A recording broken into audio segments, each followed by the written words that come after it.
Hello everyone and welcome back. Today we're gonna see how to connect Railcard to Oyster. Firstly, following Railcards can be linked to an Oyster card for discounts or off-peak pay-as-you-go fares.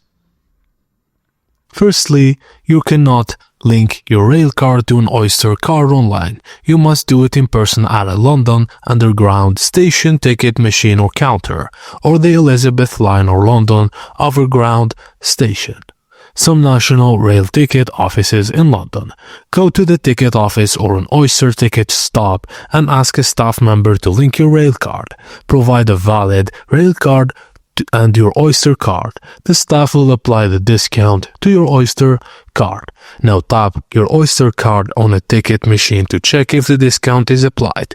You should see a message confirming that the Railcard discount is active. Once it is, you can enjoy cheaper fares. And that's it, guys. Thank you for watching, and please don't forget to like and subscribe for more.